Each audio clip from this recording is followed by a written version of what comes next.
show starts in 10, 9, 8, 7, 6, 5, 4, 3, 2, 1, go.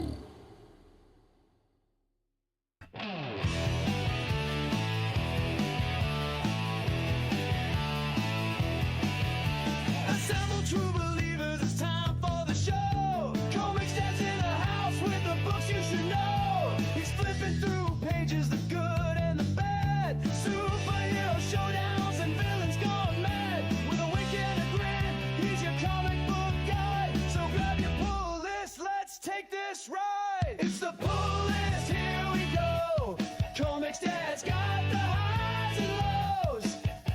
From epic wins to flops that miss, he's breaking down the books on the pull list.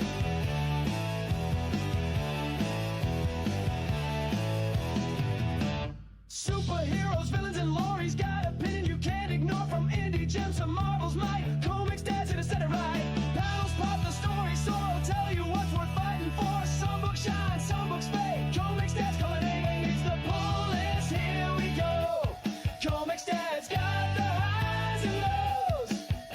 From epic wins to flops that miss, he's breaking down the books on the pull list.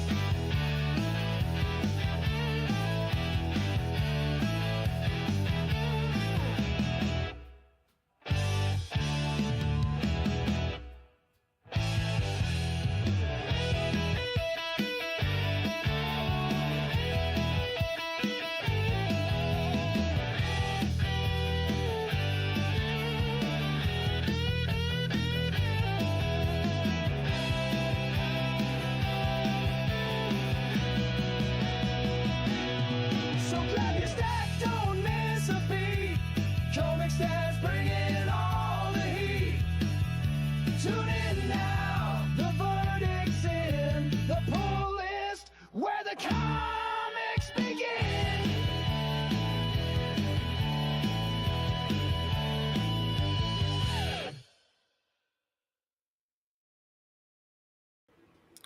Hey everybody, ComixDad here, and welcome back to the pull list. This is my somewhat weekly show because unfortunately I haven't been doing it weekly. I started at the beginning of the month, took off last week, had some stuff going on, was really exhausted, family stuff, whatnot. And last week was not a super huge week for new comics anyway. So unfortunately, or fortunately, depending upon how you want to look at it, I took a bit of a breather and we skipped out on last week. But we are back this week. It is a very exciting week, very busy week in comics this week, especially for new comic books. But first and foremost, let me say hello to the chat. We've got Error Fate over on YouTube said, "Hello, fellow humans. I will be late." No, it's all good. Error Fate. Just I'll see you when you come back. And then Patty Quinn over on Rumble. But a big heart emoji. Well, Patty Quinn, hearts back to you, brother. No homo. But yeah, to anybody who's watching, thank you so much for being here and watching tonight's show. As always, and as every other channel and every other creator out there asks, please hit the like button. And if you're watching on Rumble, please hit the follow. If you are new to the channel, and also if you're on YouTube, please hit the subscribe button. Share the channels, share the streams, all that good stuff across your socials. Text people, tell your friends, your family, your relatives, your neighbors, your coworkers, all that stuff. We're just here to have a good time, talk about new comic books, and just hang out for a little bit here tonight on a Monday night. Hope everybody had a fantastic weekend. I hope everybody had a great first day of the week and first day back to work for most people. I myself, I actually have a couple of job interviews tomorrow, so that's exciting. Hopefully something will come of it, but we'll see how it goes. I had one last week. Expecting to hear a call about another one for sometime later this week. Hopefully, somebody in my neighborhood was willing to put a willing to put my name in with a company that they work for to at least set up an interview. So hopefully that works out. But thank you everybody for being here. Again, I am ComixDad. This is the poll list. And I guess without further ado, let's just jump right into talking about this week's comics. So let's do it.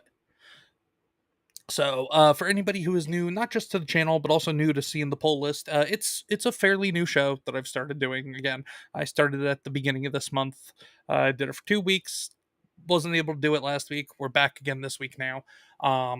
And so what I do is I go through not just DC and Marvel, but I go through other prominent publishers as well through this website, leagueofgeekcomics.com.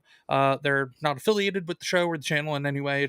It's a both a handy website and app that you can have on your phones and tablets. And I use it for just cataloging my collection, finding what is coming up in the coming weeks, finding stuff I want to add to my, well, coincidentally, pull list.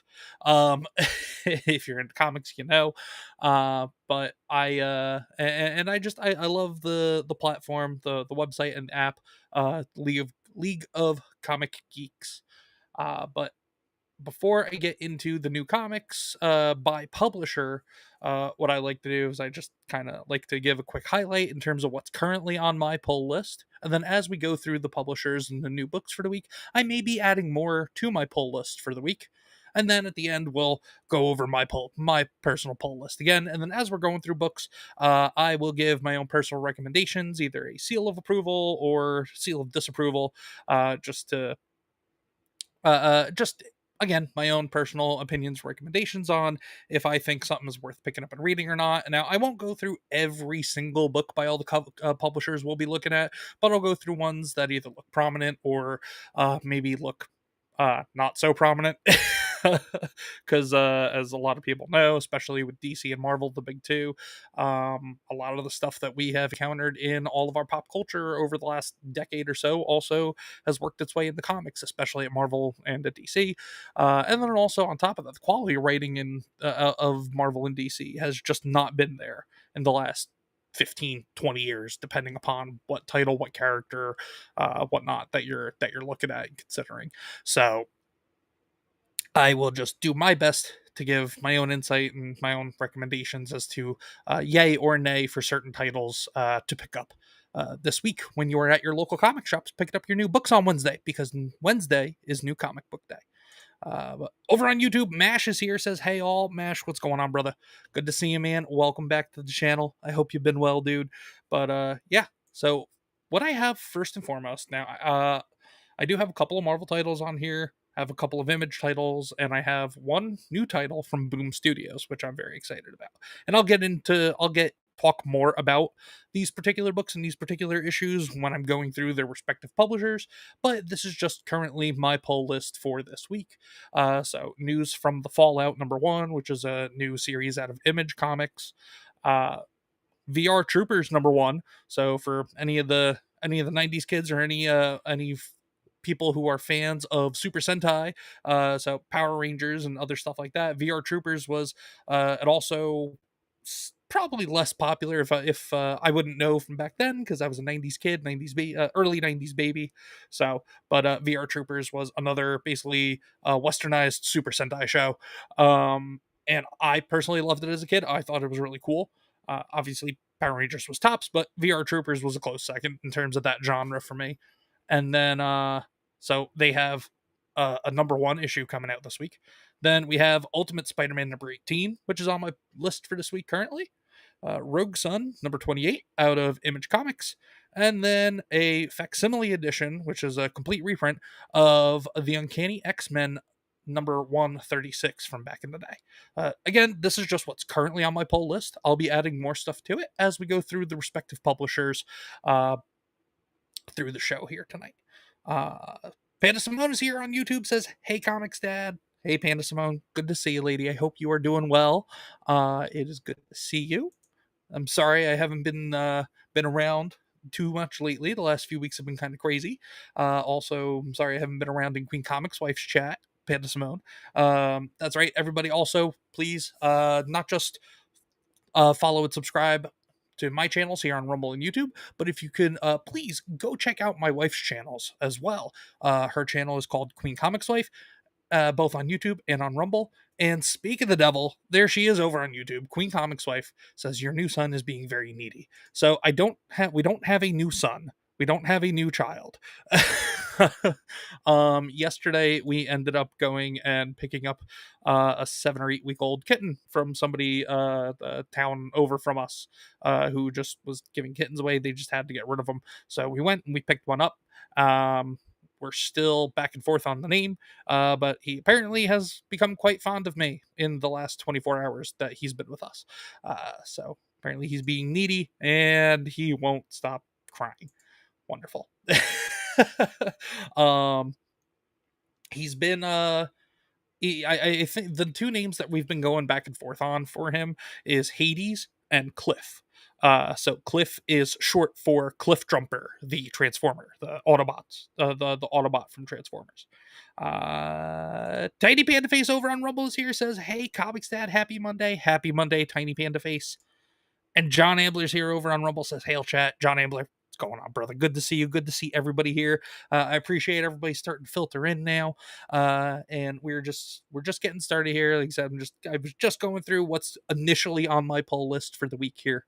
But everybody, please remember to hit the like button. And for anybody who isn't already, please either follow the Rumble channel or subscribe to the YouTube channel.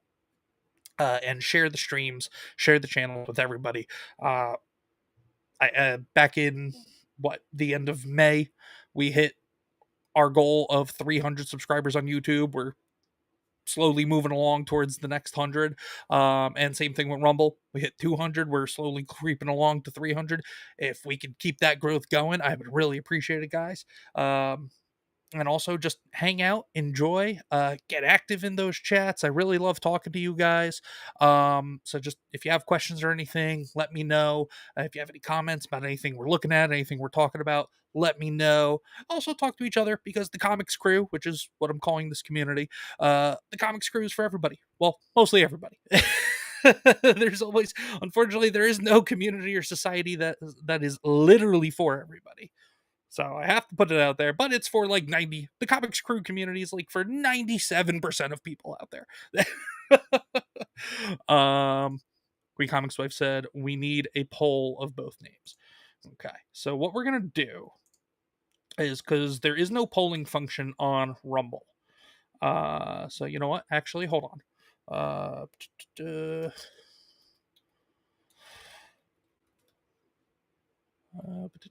So we're actually going to try something here.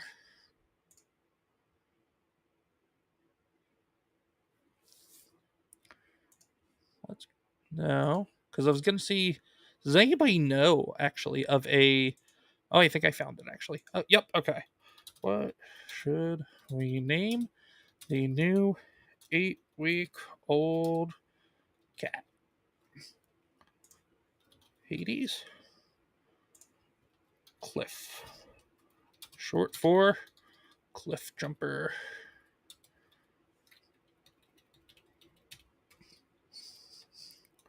From Transformers.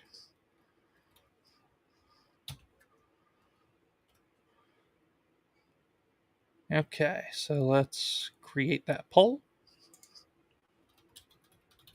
Sorry, everybody. I just kind of had this idea just now. So I'm doing it on the fly. We're doing it live, as they say. Okay, so copy link. So I'm going to be putting a link in both the chats. And what this link is this is a link for everybody to go to for the poll for what we are going to name this cat. So everybody go ahead and get on in there. There's only 2 options to vote for. So get in there and take a look. And let's pull this up. And this will refresh as time goes on, I believe. So throughout the stream, just go ahead, click on that link at some point, and let us know what we're gonna be naming this new cat. So, and as people jump into the chats on Rumble and on YouTube, please, my awesome moderators, please let people know and repost the link a couple times. I just pinned it to the chats because I'm curious. I want to see what people think we should name this thing. But okay, now with all of that out of the way, John Handler says El Gato Diablo, or Super Ultra Mech Kitty 3000 rolls off the tongue. Fair enough.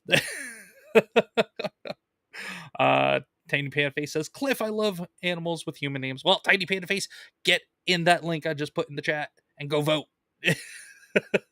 And let everybody know. But yeah, I will check in on that near the end of the stream. Probably every maybe like after every publisher, every other publisher we'll look at. I'll just remind people of the poll, and we'll check the results at the end of the stream. But without further ado, let us get into our first publisher for the night. It is DC Comics. So, as for anybody who is a returning watcher, returning viewer, you guys know I'm not the biggest DC fan. I don't really read a lot of DC for the most part. I would like to, but I need to get in touch with some people who are a lot bigger into DC than I am, and kind of find where a good starting point is. Like, I know basic stuff about the main characters, the main heroes of the DC universe, and some of their villains like Superman, Batman, Wonder Woman, Lantern, Flash, all that stuff. But every time we go over DC, I try to find things that just kind of look interesting, sound interesting. I know there's the new the Absolute Universe, I think they're calling it, where they have titles for basically alternate reality, Batman, Superman, Wonder Woman, Flash. I think they have Green Lantern now. So I might start reading those just because it seems like it'd be a good jumping in point.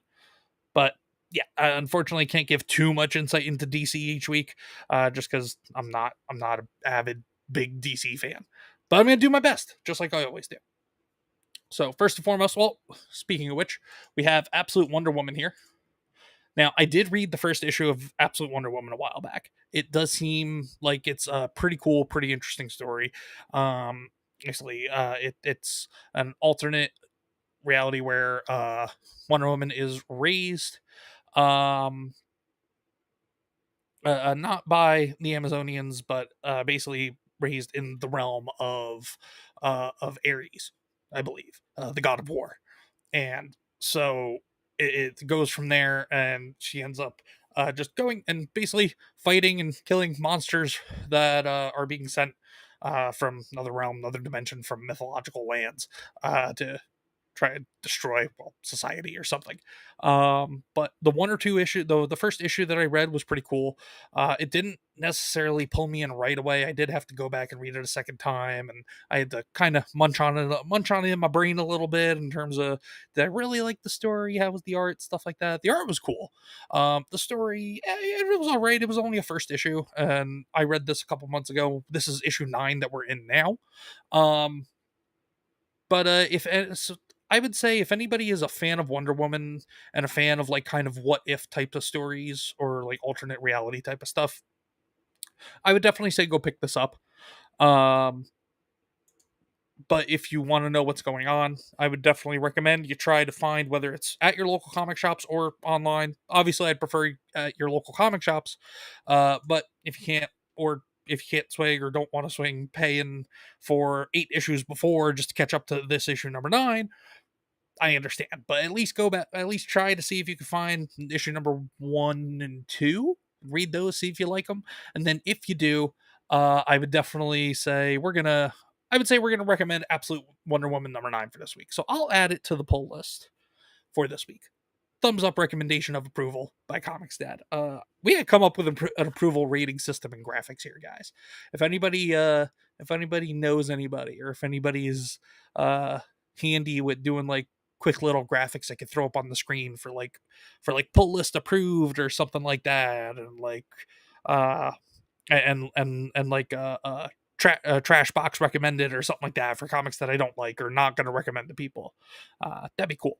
But yeah, Absolute Wonder Woman number 9. We're gonna put that on the poll list. And they have Absolute Martian Manhunter. So let's read a little bit. Hot Martian in the city. It's a heat wave in Middleton as tempers and temperatures run hot all over the city. The white hot heat, normally minor conflicts between neighbors, turn deadly at the drop of a hat. Can John Jones, who's the Martian Manhunter, and the Martian cool things down before Middleton erupts into chaos? Wait, John Jones and the Martian? Unless it's John Jones, because John Jones is Martian Manhunter's like alternate persona, secret identity, whatever you want to call it, um when he's not being Martian Manhunter. So I haven't read Absolute Martian Manhunter at all, but just hearing that kind of a heat wave is making things deadly between neighbors and people in this town, Middleton. um it sounds interesting. It's got my curiosity piqued. So yeah, we'll add this to the poll list too. Poll list approved for Absolute Martian Manhunter number 4. In the chat, Mid Iowa Gamers here says, "Evening Comics Dad, evening Mid Iowa Gamer. How are you, man? It's good to see you. I appreciate you being here." And White Devil Otaku shows up as well. Says, "What's up, everyone? Sorry that I'm late." No, you're good, White Devil Otaku. There is no such thing as being late here on the Comics Dad channel. Y'all just come in and pop in when you can, come and go, and all that good stuff. We're just here to hang out. But yeah, so we already have 2. Superman number 27. I don't know too much about it. It's already 27 issues into this run of Superman. I don't know too much about it. So we're just actually gonna, and like I said at the beginning of the show, I don't go through every single book in the publishers that we look at. I just go to ones that I know at least something about that I could talk on, whether it's positively or negatively. I kind of just jump over ones that have been long running that I haven't even touched or looked at. So doing the best I can. But Justice League Unlimited number 8. Let's see, because if this spans off of the Young Justice show, by any chance, I would definitely say let's do it, because I've watched Young Justice, and Young Justice is awesome. Justice League Unlimited stands alone as a wave of Colonel Mayhem crashes on the shores of the Watchtower base. But all hope is not yet lost. A last-minute mayday may just be enough to stem the tide, but for how long? Plus the fate of Gorilla Grodd, and a significant step toward the next major DCU event in the grand finale of We Are Yesterday, a special crossover with Batman, Superman, World's Finest. Oh, hey. He did it! What do you mean he did He it? went to the party! Queen Comics Wife shared that the Yay! kitten, who is yet to be named, has used the litter box finally after 24 hours. He went. Blackthorn over on Rumble says, "Howdy, just popping in to give you a unique poster." Oh, hey, Blackthorn, I appreciate that, man. And if you haven't followed the channel yet, please consider following the channel. Please hit the like button, and please consider coming on back next month, because the unique chatter thing is starting next month for the Rumble Creator Program. Which, not gonna lie, Queen Comics Wife and I, we are both very hesitant about if we're even gonna be eligible for the Rumble Creator Program after next month. We'll be eligible for it for next month. I've hit my watch hours. Queen Comics Wife is almost at her watch hours, and we just got to get our streaming hours done for the rest of the month over the next week. But we're close. We could do it. It's just a matter of, because July, the Rumble Creator Program is adding that 20 unique chatters for the entire month. So Blackthorn, I appreciate you coming in and giving me unique chatter beforehand. If you don't mind coming back in July and every month after that as well, and doing the same thing.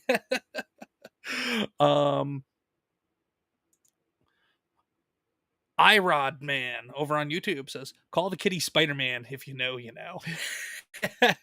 Yep, Spider-Man the cat. I would, you know what?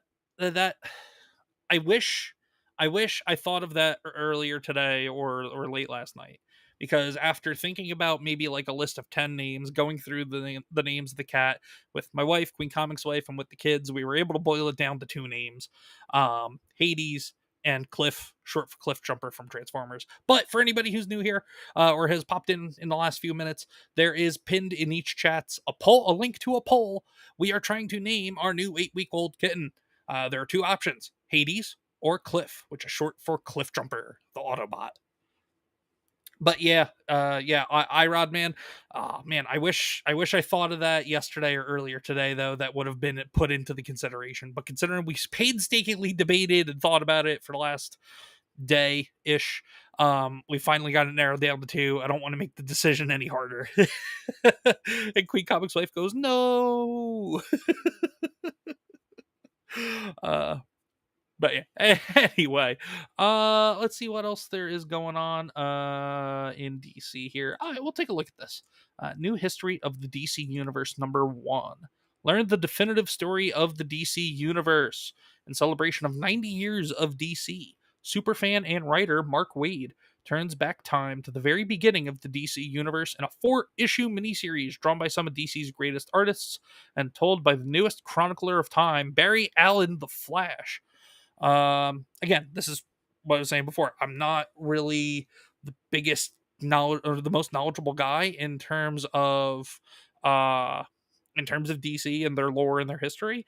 But I do know that Barry Allen is not like chronicler of time. He's the Flash, so I guess this chronicler of time is a new development in DC, whatever that is. But it sounds interesting.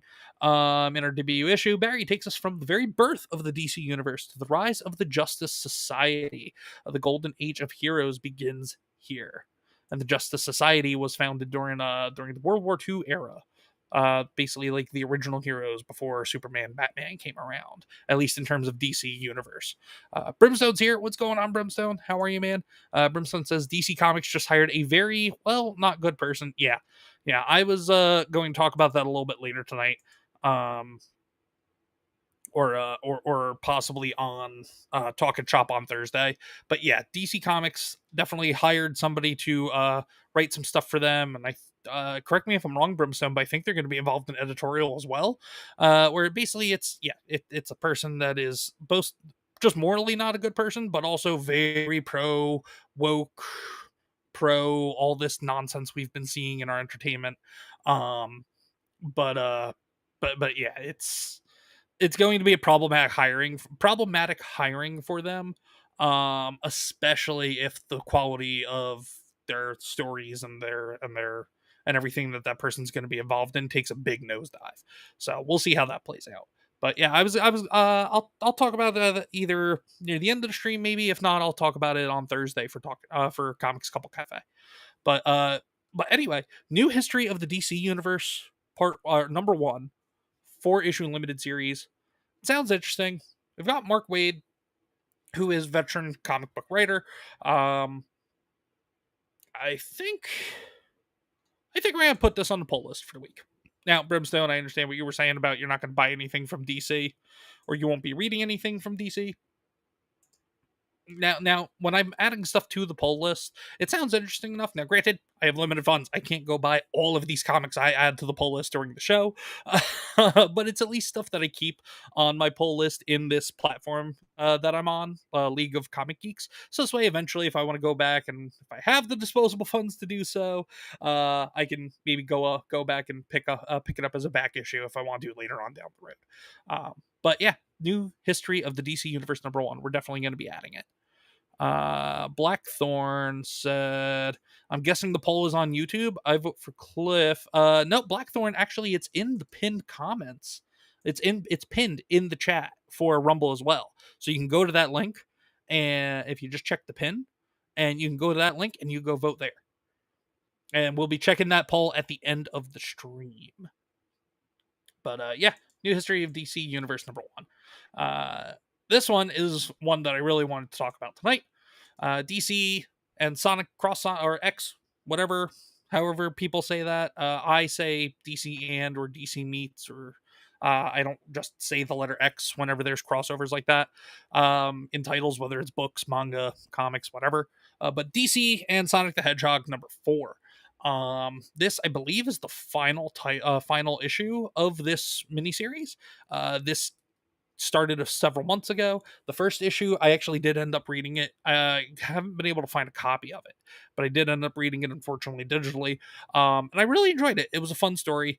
It had me on the edge of my seat a little bit, but it was it was really interesting to see Sonic the Hedgehog and his cast characters join in on some of the superhero and DC things going on. So I will absolutely 100% be recommending DC Sonic the Hedgehog #4. Definitely see if your local comic shop has back issues or second, third printings of #1. I think we talked about that a few weeks ago. There was a third reprint of #1 where Shadow the Hedgehog was on the cover as Batman, which was pretty cool. Just a neat cover, but we will definitely be adding that to our list. So that is it for actual new titles out of DC. But there is, like I was talking about, the Absolute universe. There is, or the Absolute timeline, or whatever you want to call it.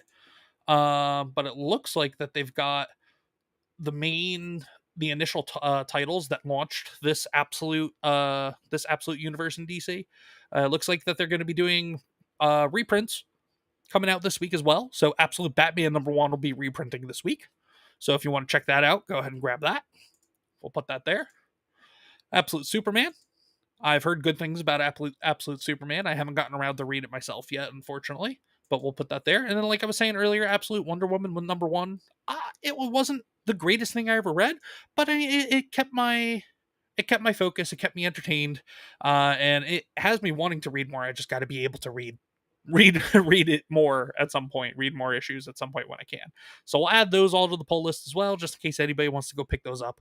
It's going to be seventh printing of Absolute Batman 1, fifth printing of Absolute Superman 1, and sixth printing of Absolute Wonder Woman 1.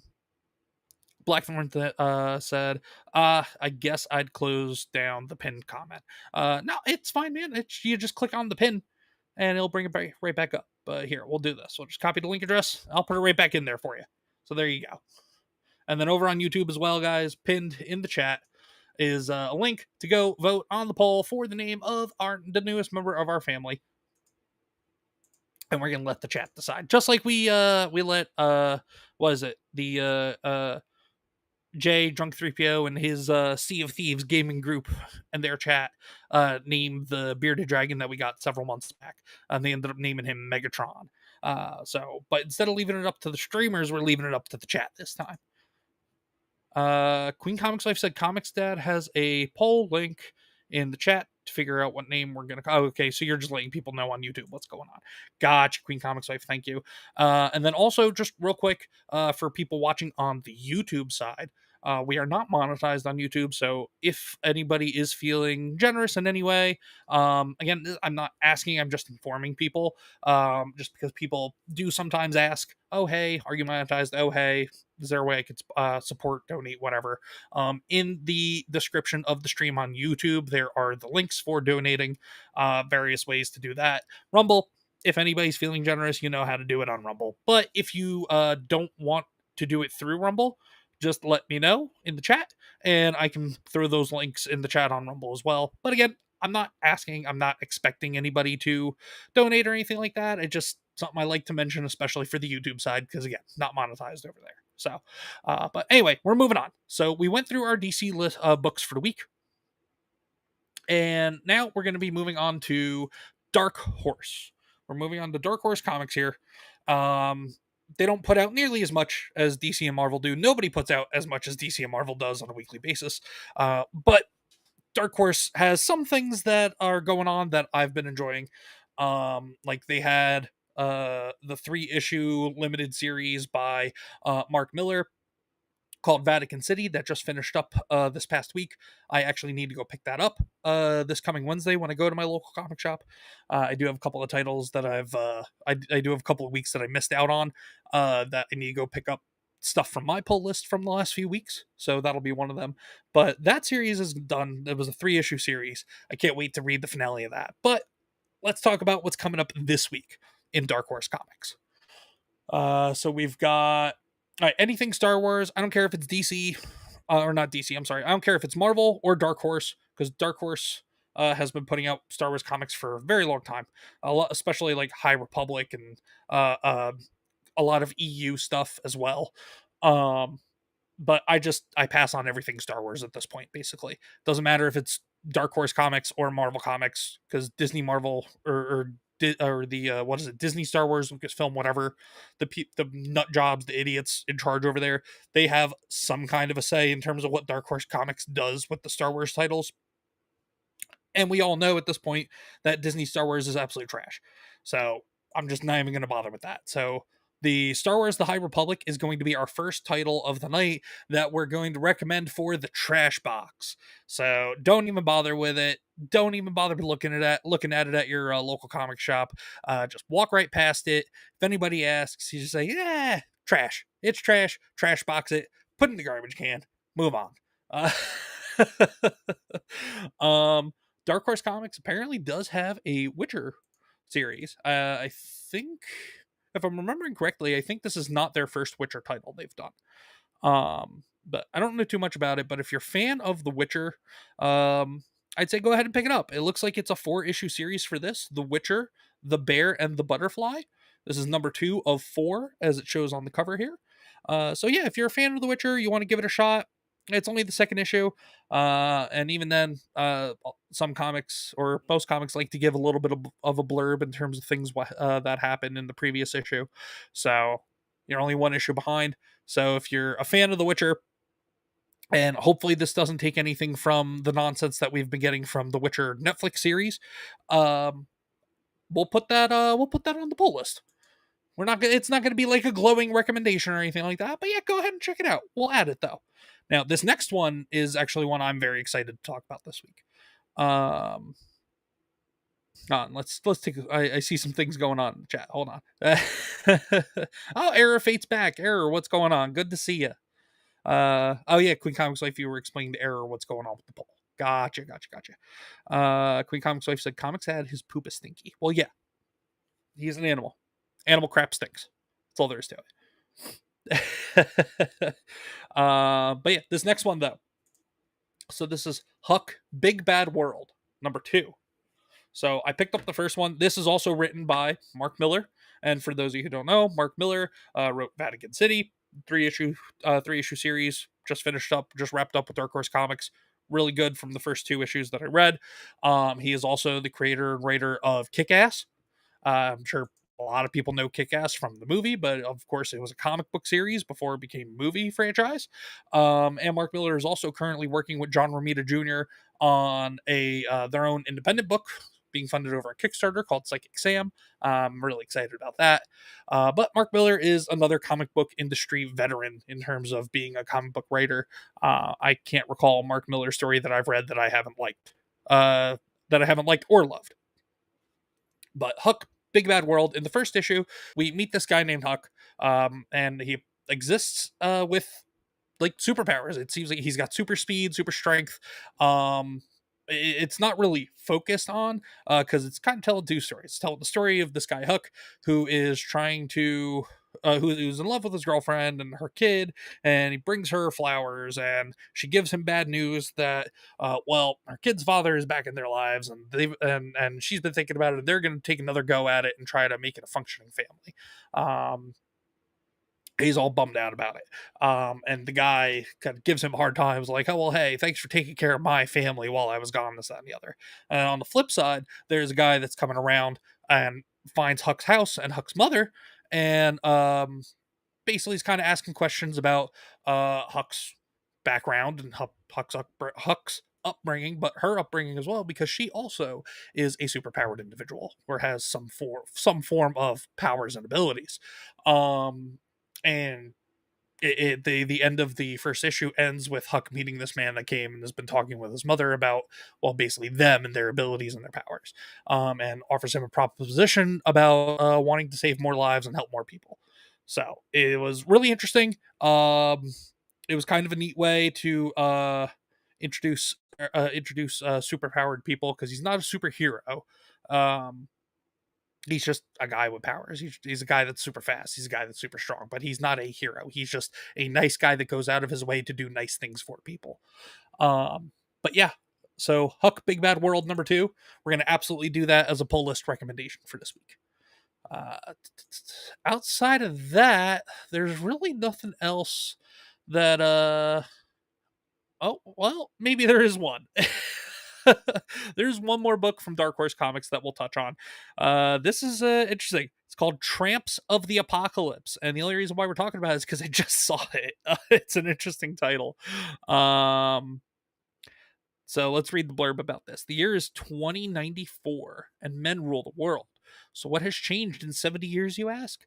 Following the 10-year Sildenafil Wars of 2053, Earth has become a barren wasteland.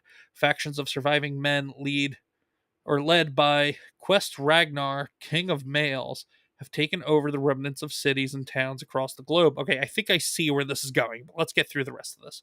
Capturing and enslaving all women. Well, all women except for 3 super bimbos with unparalleled bloodlust and unquenchable thirst for violence. Baby, Belladonna, and Babette. Unwilling to bend to the whims and desires of the buffoons in charge, too slippery to be caught and too sexy for chains, these 3 banging babes are at the top of Quest Ragnar's most wanted list. Unfortunately for him, they couldn't care less.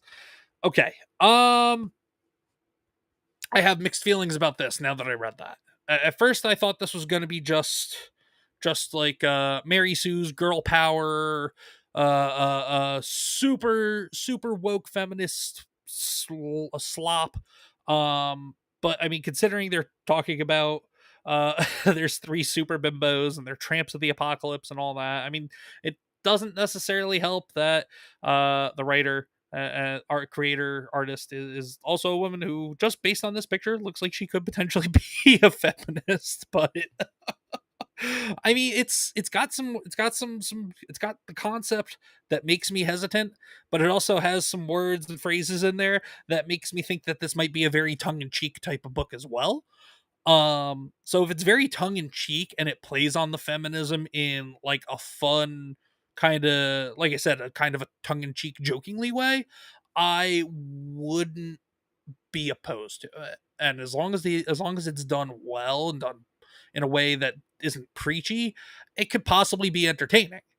But then on the flip side, you always run that risk of, well, if it walks like a duck, it talks like a duck, smells like a duck, sounds like a duck, all that stuff, it may very well be a duck. You know what? I think what we'll do is, I'm not going to say that this is a poll list recommendation, but I think what I'll do is I will add it to the poll list. If it's at my local comic shop when I go on Wednesday, I'll maybe flip through the first couple of pages while I'm there, and then I will report back to you guys next week, or on X or something, kind of giving my thoughts in terms of whether this is kind of what I was unfortunately thinking it would be, or if it's going to surprise, or if it surprises me and is very kind of almost like a parody type, almost like a parody on feminism, maybe. John Amler goes, tongue in cheeks. Wait, what? Not that kind, John. At least not from me. Maybe in this book. Who knows? John, this might actually be a book for you, Tramps of the Apocalypse. But so yeah, so I'm not gonna say that this is gonna be a poll list recommendation for the week.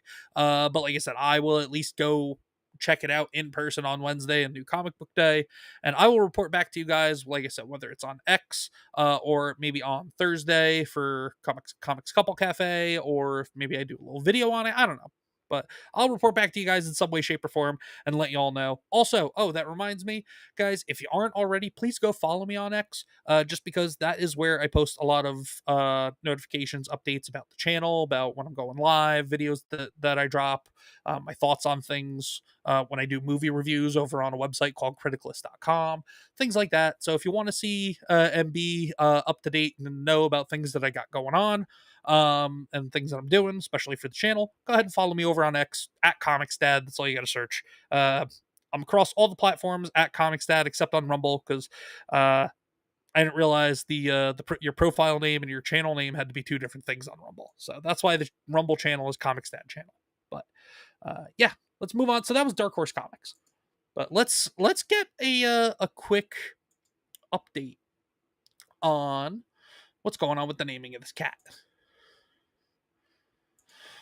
So, wow, 49 votes from 49 voters in 1 hour. I guess this website, because I know there have not been 49 people watching. So So I guess this website just posts polls. Um so yeah, here, let me pull this on over here actually for you all to see. So this website that I literally just looked up this website as we were doing the stream. So poll maker, I'm guessing that this poll was put publicly on their website because I know there's no 49 people watching. I mean, unless 49 people have come and gone and I just didn't know it, and if that's the case, thank you guys so much. But it looks like Hades is the heavy favorite for the name of this cat, which is a little unfortunate because I was actually pulling for Cliff Jumper, but I just Hades is a good name too. So 45-4. So I mean, we'll check back in on that at the end of the stream, but that's just a quick update on that. Blackthorn goes, do you know if Criticalist is still planning on adding video game reviews? I do not know, Blackthorn, but actually, you know what? It's funny that you mentioned that. The founder, CEO, creator, owner of the Criticalist website, Blaine, he is actually going to be on my show talking shop on July 17th. So if you want to know Blackthorn, you can come on by on July 17th and you can hop in the chat and you can ask him yourself. So coincidentally that you mentioned that, yeah, Blaine from Criticalist will be on the channel in, when is that?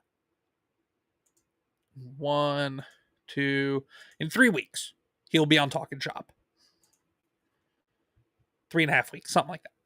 But let us get into our next publisher, though. Our next publisher we're going to be talking about is Mad Cave Studios. Mad Cave Studios, they're a very small independent publisher.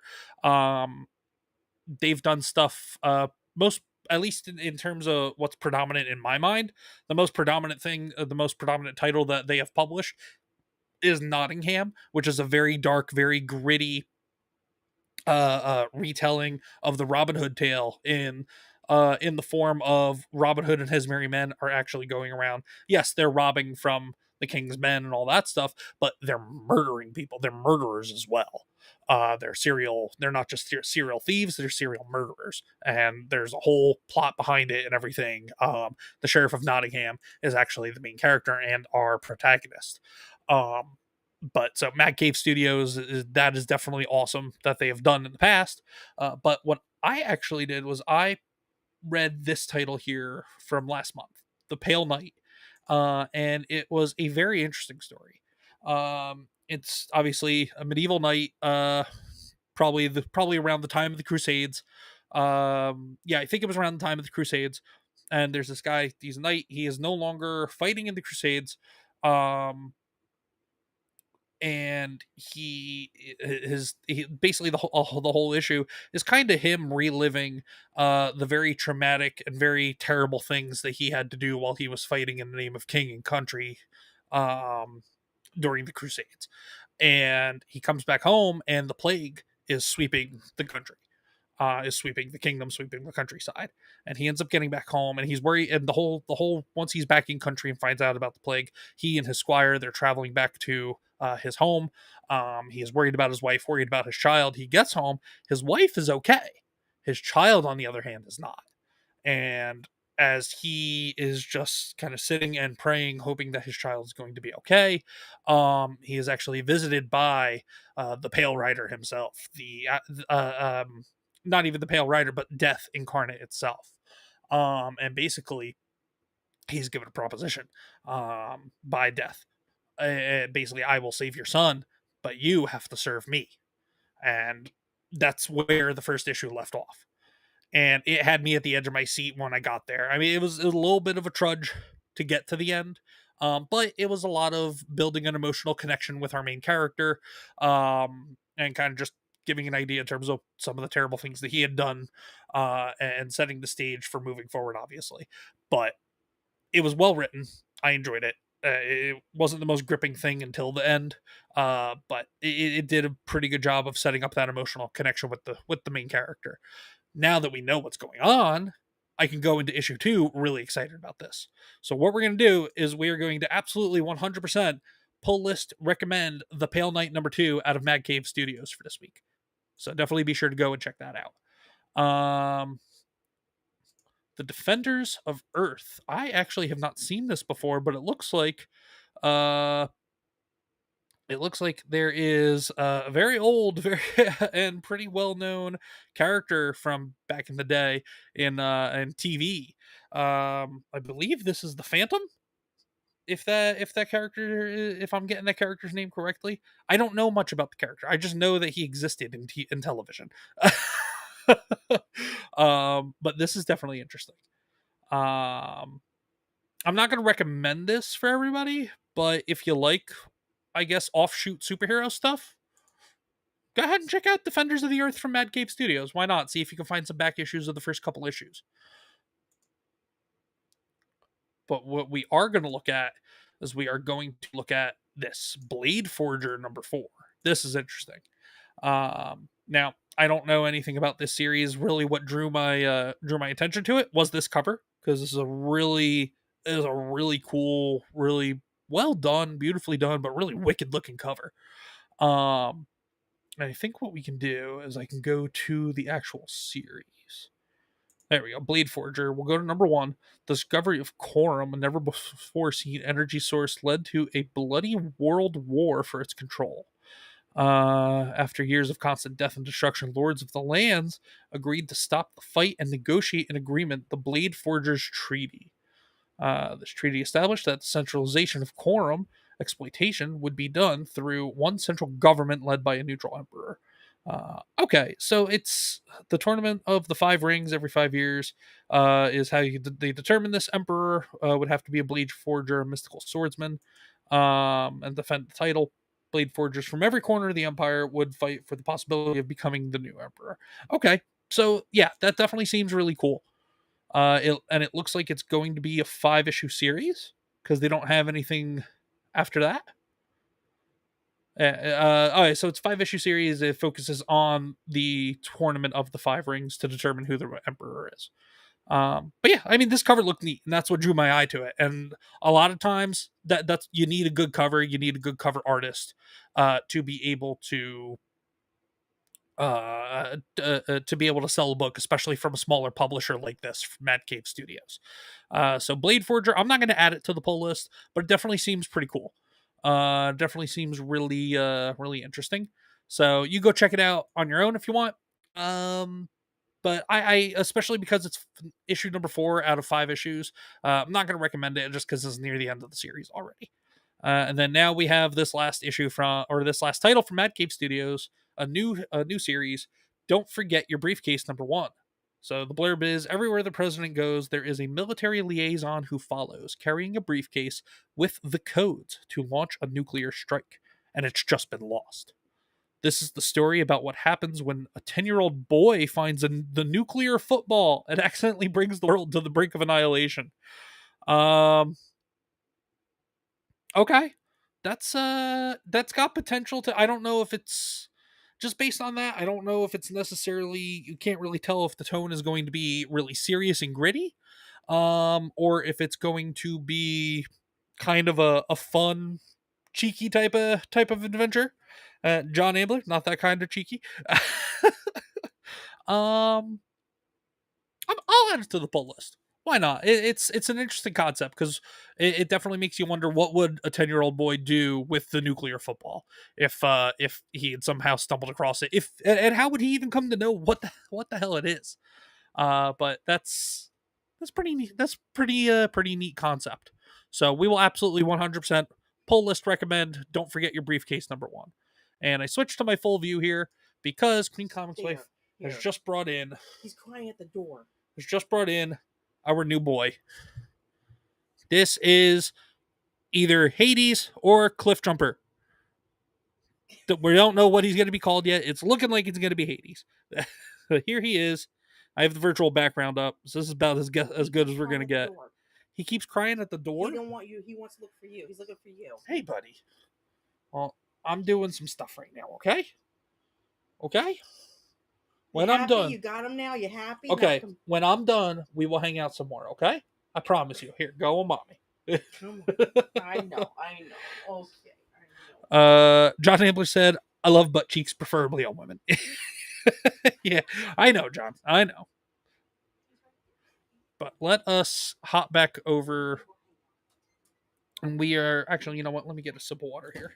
I've been talking for an hour straight at this point. Oh. John Ambler said, what a cute little hellspawn. Yeah, he's a cute little guy. Let's fix this. There we go. Fix that. But yeah, so let's get into our next publisher. And the next publisher we're going to be talking about for new comics this week is going to be Boom Studios. Boom Studios, most predominantly known for currently the Power Rangers / Mighty Morphin Power Rangers comic book series, and also the series called Something is Killing the Children. They have one book in particular this week that I am very, very interested and exciting about. uh, John English said Boob Studios. No, I'm sorry, Boom. BOOM exclamation point Studios. But we're actually going to jump right into what that book is that I'm excited about. And as I mentioned at the beginning of the show, it is indeed a book based on the Super Sentai show from the 90s, VR Troopers. For those of you who don't know, VR Troopers is a Super Sentai, just like Power Rangers was back in the day. VR Troopers were, again, high schoolers, and they morphed into like cybernetic rangers or something like that. VR Troopers, basically. But it's what's the best way to put it? It's like Power Rangers. It's Power Rangers adjacent, but it was never tied into the Power Rangers universe as far as I can remember. Again, I was when VR Troopers first came out on TV, I was maybe 4. So I don't know exactly, but just from what I remember of it, and I haven't thought about VR Troopers in at least 20 years. But Blackthorn says, wow, I remember VR Troopers. If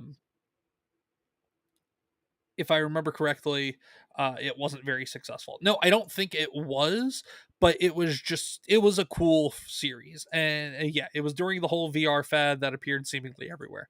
Yeah, when virtual reality was a mere dream instead of like the VR headsets and stuff that we have nowadays. But it didn't just take place in virtual reality. I believe some of their fights and some of the issues and the problems that would occur from episode to episode, some of them would actually take place in the real world as well. Blackthorn says it was like the laser tag craze. Yeah. Yeah, laser tag is definitely not really a thing that people give a damn about anymore. But let's read this though, because it seems like that there's something very interesting and very cool going on with this, and I'm excited for it. But let's read the blurb. We are VR. That's right. They had their catchphrase, like Power Rangers had "It's Morphin' Time." They had their phrase, "We are VR Troopers." Except it didn't sound as cool and manly as that.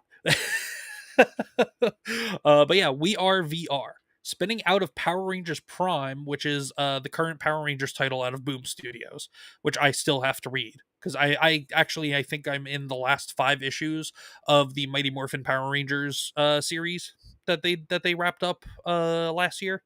But now I need to finish that, and then I need to get into this new Power Rangers series they're doing called Prime, and then there's probably an appearance by the VR Troopers in probably one of the most recent issues of Power Rangers Prime. So then that'll set me up for this. But yeah, spinning out of Power Rangers Prime, the first VR Troopers series in 30 years, the only VR Troopers series in 30 years if we're talking comics.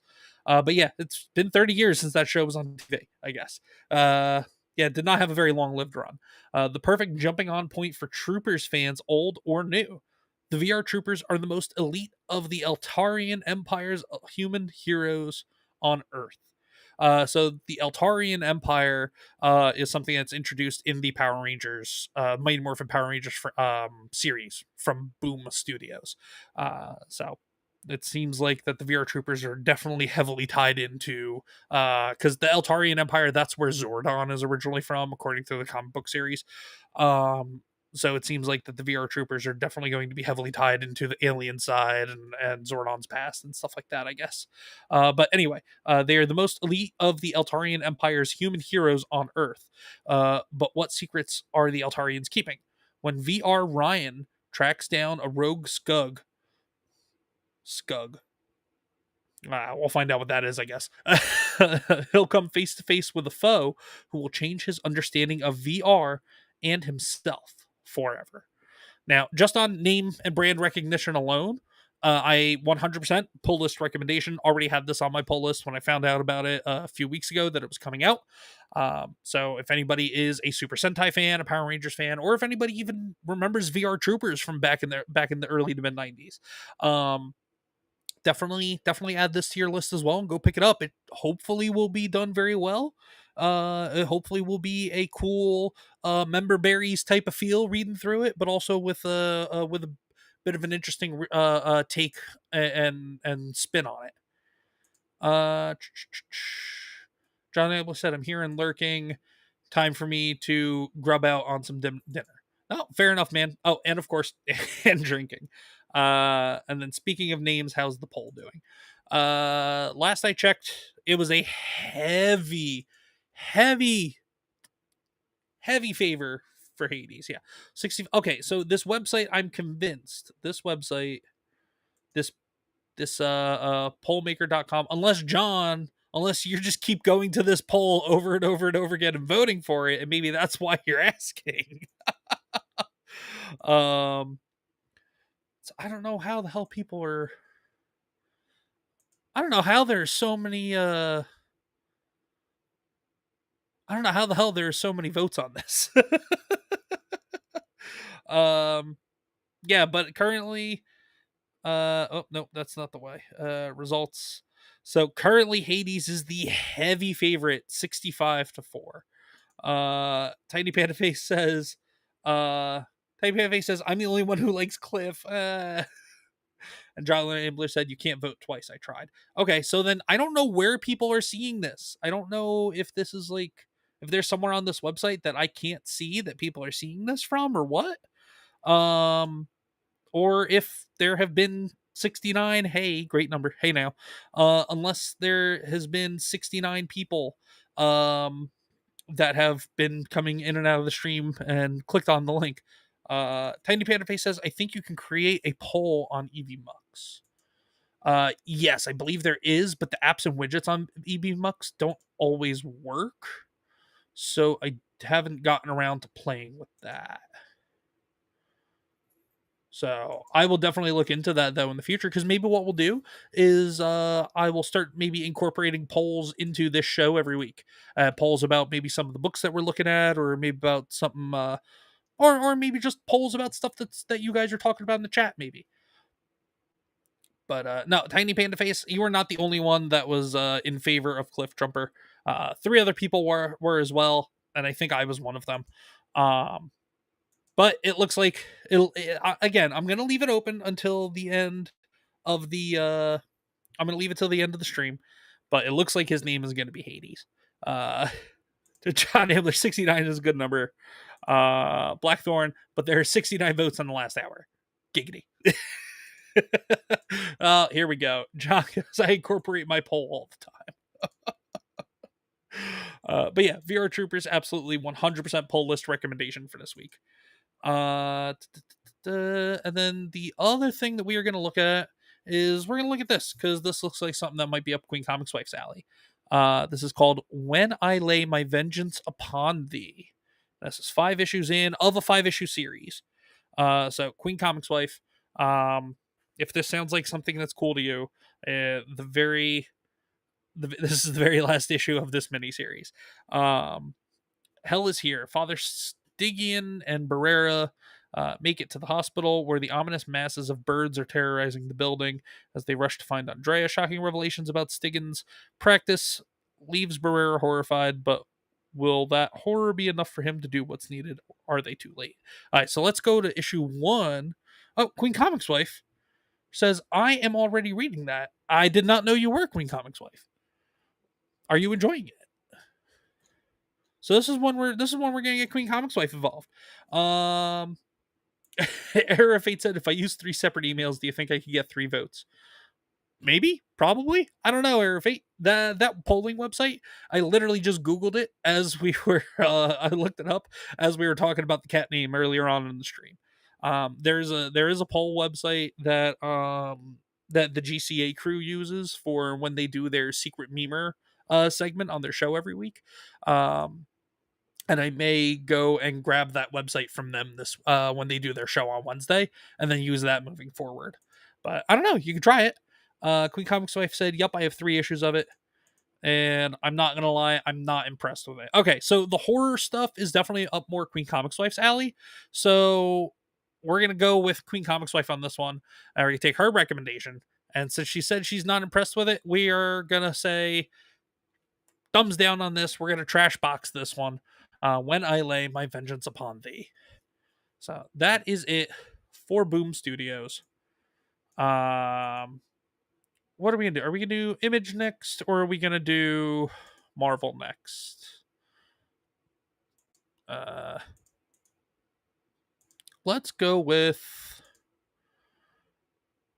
We'll go with Image next. We'll close out with Marvel because there's some Marvel related stuff I'd like to talk about as well tonight. So Image Comics, probably the 3rd biggest comic book publisher out there, next to Marvel and DC. Image is a creator-owned publisher, so they basically sign contracts with people that have ideas and concepts and have at least started to create their comics. And then Image just basically helps with getting the books completed and published and put out on the shelves for people to buy. Image Comics was founded by several comic book legends like Rob Liefeld, like why am I drawing a blank? Todd McFarlane, and several others as well. Todd McFarlane, obviously, very, very well known, legendary with his contributions to the Amazing Spider-Man and also standalone Spider-Man series that he did in the 90s. And then also he is the creator of Spawn.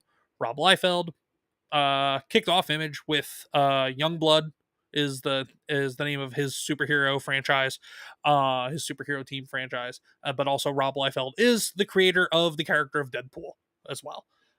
But from there, they just kind of have grown and become I won't say a juggernaut, but they've definitely helped find creators that know how to write a lot better comics than Marvel and DC does, especially over the last 10 years. Era of Fate said, okay, I just tested it. If I use separate accounts, I can. All right, so I don't know who those 69 people were. Consider there's 16 of you watching. Again, people coming and going. But I appreciate everybody who's participating in the poll to name the cat. But let us get into these Image Comics titles. So we'll actually start from the bottom up this time. So we'll start with the reprints. And the only reprint that I really want to talk about is Lost Fantasy #1. Now, I might go grab this, even though I have Lost Fantasy #1. I might go grab this because this cover is a nice little nod and homage to Final Fantasy VII. And Final Fantasy VII, one of my favorite Final Fantasy games. It's not my favorite, but it's one of them. But Lost Fantasy is really cool. And basically, just for anybody who missed the show the other week when Lost Fantasy #2 came out, and I was discussing that on the show. Lost Fantasy, this is the blurb for Lost Fantasy #1. And if you missed out on #2 and missed out on getting #1 a couple of months ago, this is the 3rd printing, and you'll be able to go pick it up at your local comic shop this week. But there is a world of magic, myth, and monsters that exists beneath the surface of our own. Since first contact was made over 100 years ago, great hunters have kept us safe from the creatures that lurk in the shadows. But last night, something broke through, and it's up to rookie monster hunter Henry Blackheart to stop it. a fresh take on fantasy from creators Kurt Pierce and Luca Casalanguida. East of West meets Something is Killing the Children in this new ongoing series. Plus, the Indigo Children return in the Indigo Children Exodus, brand new story serialized only in the pages of Lost Fantasy. I don't know anything about the Indigo Children, but yeah, in the back like 7 pages of Lost Fantasy, there is a story of there's a mini story being told of the Indigo Children. Uh, but yeah, Lost Fantasy #1, third printing. Highly recommend. Go pick it up. John Ambler goes coming and going and 69. There's this one here, Dark Honor #2. Queen Comics Wife. Are you reading this also right now or no? Because let's see. Because this is issue #1. Oh, no, I'm sorry. I remember this. I remember seeing about this now. I had no interest in this because basically COVID-19. It's basically a COVID. It's a post-apocalyptic COVID world. So it's I don't know who this Ethan Sachs guy is. He's one of the writers, but I don't know if it's COVID propaganda or if they're or what. But it's basically COVID's going to be used as a way to set up a post-apocalyptic world now, or a not post-apocalyptic, but a dystopian post COVID-19 world. And I'm not about that. Not about it. It sounds dumb. Not going to play into that bullshit. So we're going to move on. Dark Honor. We're going to trash box that. Dark Honor #2. This one though, Moonshine Bigfoot #3. Now, I did not read Moonshine Bigfoot #2, but I did read Moonshine Bigfoot #3 or #1. And basically, what Moonshine Bigfoot is it is a Bigfoot. It's basically like Bigfoot hunters mixed with the Dukes of Hazzard. So there is this Bigfoot who speaks English. He acts like a normal human, but he's a Bigfoot creature, and he's got a girlfriend that he and his girlfriend basically drive across their part of the U.S. South, running moonshine. And in the first issue, they're trying to escape the sheriff. They're trying to escape. I don't even know if the dude is another moonshiner or if he is just a dude that likes to race Bigfoot. But they're running from that guy who's trying to chase down Bigfoot and race him. They're running from the sheriff, and they're also running from Bigfoot hunters. So Sasquatch hunters. Yeah, they so it was fun. It was an interesting take on Bigfoot. Like I said, basically it's Bigfoot hunters crossed with Dukes of Hazzard, more or less. And maybe throw in a little bit of Smokey and the Bandit as well. So it was a fun read. It was a long read though. The first issue I think was like a 50 page. Let's check it out. Oh no, it was 32 pages. It just seemed like it was a lot longer. Because it did get drawn out a little bit. I feel like they could have told more of a story in 32 pages than they did. But there's also an organization as well that gets involved that wants to hunt down the Moonshine Bigfoot. So it's not just like Squatch hunters that are just dudes living in their mother's basements, thinking about and hunting down and capturing Bigfoot. There's also some kind of organization that's after Bigfoot as well. It was a fun read. I I'll read the second one because I haven't read the second one yet. I'll read the second one. Just the pacing in the first one was not. I feel like it could have been a bit better. So if they pick up the pacing and the pacing gets better between issue 2 and issue 3, then I could absolutely definitely see this as a fully recommend every single month this is out. But we'll add Moonshine Bigfoot #3 to the pull list for this week. So pull list recommend for Moonshine Bigfoot. I would definitely say go out and grab #1 first. It was a fun read, so it definitely was worth the cover price of $5. Whether it was fun enough to earn your money coming back month after month, that's up to you guys. For me, it's like I said, with the caveat of if the pacing gets better in issue 2, then I'll get issue 3, but I have to get issue 2 first to read it. But yeah, Moonshine Bigfoot out of Image Comics. Go ahead and grab that. This looks like an interesting title. I didn't know about this last month when it first came out. It's called Sleep. And what I read up on this is basically, and Queen Comics Wife, you might be into this as well. It's another kind of like thriller, horror-ish type of title. It's like a horror mystery. But basically, it's about this dude where during the day, he's just himself. But then when he goes to sleep, um, there's serial killings and murders happening in this small town. And when this dude wakes up, he's covered in blood, but he doesn't remember doing any of it. So basically, he's got, I don't know if it's a alternate persona or alternate personality inside him, like split personality disorder or something. But he apparently is a serial killer and doesn't even know he's a serial killer. And he's trying, and it seems like he tries to. It takes us through the story of kind of uh what he does when he's awake, and then it probably again, I came across this just recently. I haven't read issue number 1, but it's going into issue number 2 this month, and it seems like a pretty cool concept. Tiny Panda Face said dystopian post COVID, the world had a really really really bad cough. Yeah, yeah, pretty much. That was called Dark Honor, I think. But yeah, no, that definitely trash all over that book. Queen Comics Life said, "All right, Comics Dad, he has a full belly. He's asleep in my arms like a baby." Uh, and Queen Comics Life said, "Yeah, not going to be my thing. I like more paranormal stuff. You mean regarding sleep? Fair enough." Tiny Panda Face said, "Dr. Jekyll, Mr. Hyde, maybe, quite possibly." But I think Dr. Jekyll and Mr. Hyde, I think Dr. Jekyll knew what Mr. Hyde was doing, if I'm remembering correctly. I could be wrong. I could absolutely be wrong. It's been forever since I've read the story of Dr. Jekyll and Mr. Hyde. But I think Dr. Jekyll had consciousness when Mr. Hyde was in control. This does not seem to be the case. Um, but yeah, in this issue number 2, the blurb says, when Jonathan Reason falls asleep, he becomes something terrible. Awakened in the middle of a deadly car wreck, Jonathan starts to understand. As he desperately searches for a way to keep everyone safe from his coming rampage, the sinister secrets of the town begin to emerge.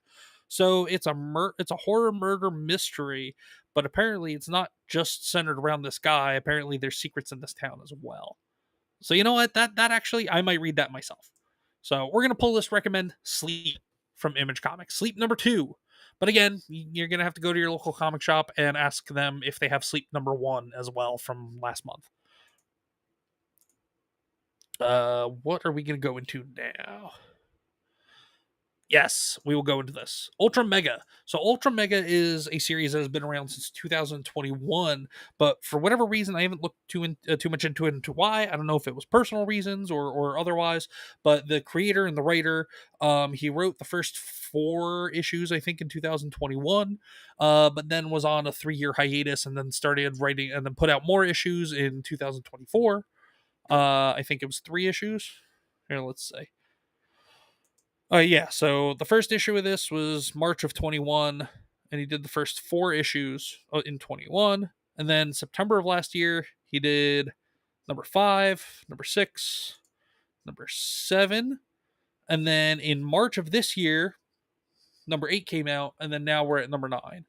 Oh, and it looks like it's actually going to be the last issue of this. But what I know of Ultra Mega, though, Ultra Mega is a title where it's basically kaiju fighting. If anybody has seen Ultraman or knows anything about Ultraman from over in the East, Ultraman is a kaiju fighter. He's a superhero. And this has a bit of a Western take on it. And it's a family of kaiju fighters, but it's but they have real world problems and very human problems, not just fighting kaijus.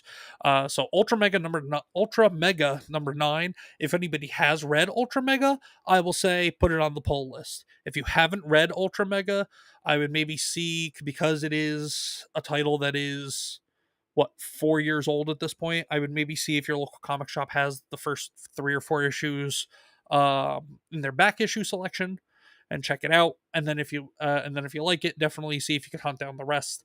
But there's also ways to read comics digitally as well, so you can do that.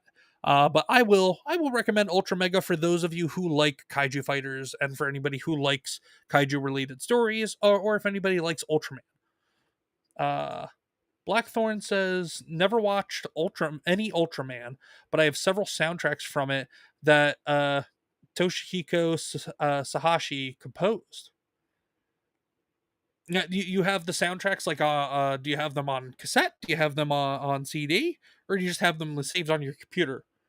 Because especially if you have them on cassette or maybe even on vinyl, that would be really cool. You have them on CD. Well, I mean that's still cool. I didn't know that they had Ultraman soundtracks on CD, but Ultraman was cool back in the day. I didn't have too much exposure to Ultraman. I can't remember what TV station that they were on, but I remember seeing Ultraman for the first time in the late 90s or early 2000s. I was like, yeah, this is pretty cool. And now obviously they have like the animated Ultraman series. I think it's on Netflix. It's either on Netflix or it's on Crunchyroll. Yeah, Blackthorn says Ultraman is still going. Yeah, yeah. Ultraman definitely gets revived. Has been revived a handful of times or rebooted a handful of times in different forms. The current series is like a CG animated series. I haven't watched it. I want to watch it. I've heard good things about it though. I think it's on Netflix. But yeah, Ultra Mega. Go ahead and pick up Ultra Mega if you like Ultraman, or if you've read Ultra Mega before. I have read the first, I think, 3 issues of that. I used to have them as part of my collection. Unfortunately, I don't anymore. But I remember reading them, and I thought I thought it was really cool. I thought it was well written, and it was the creator was also the writer and the primary artist on it. And you don't see that a lot in comics nowadays. Um, Blackthorn says, Sahashi has also done the music for several Common Rider and Super Sentai series. Oh, excuse me. Yeah, I have not watched any. I have actually never seen Common Rider. I know Common Rider is a very big thing. I have never seen Common Rider before. And then also Sentai stuff. The only Super Sentai stuff I've ever been exposed to was the westernized Super Sentai, like Power Rangers and stuff like that. So unless they took his music, especially when they first brought Power Rangers over to the West, so unless they took his music and took his soundtrack and just kept it, then I've heard it. But if not, I wouldn't be able to tell you, man. I mean, I'm familiar with the series. I'm familiar with the franchises, but I'm not familiar with the original forms of them, unfortunately. Uh, is is Common Rider common? Not as common as you would think, John. All right, so this is a title that I already had on my pull list before we started the series. So this is called News from the Fallout #1. So if you like post-apocalyptic type of stuff, if you like sci-fi stories, if you like horror stories, this sounds like it could be pretty cool. So in 1962 Nevada, a nuclear bomb test goes horribly awry and unleashes a contaminant into the atmosphere that turns people rotten. Otis Fallows, a private in the U.S. Army who is present for the test and is the only known survivor, flees the secret Army base in search of a safe haven. But does such a place exist? Snooty Mims pops in over here on Rumble, doesn't even say hi or nothing, just pops in with a $5 Rumble rant. Says solo leveling is #1 on Crunchyroll. Yes, Solo Leveling is #1 on Crunchyroll. Solo Leveling is a really, really, really fun anime to watch. The manhwa, which is the Korean manga, is even more fun than the anime. So go read that if you can. But Snooty Mims, you're a legend. Just pop it in. Like I said, not even popping in, not saying nothing. Just I guess lurking the whole time. And pops in with a $5 roll rant. So, Snooty Mims, thank you so much, brother. I appreciate you.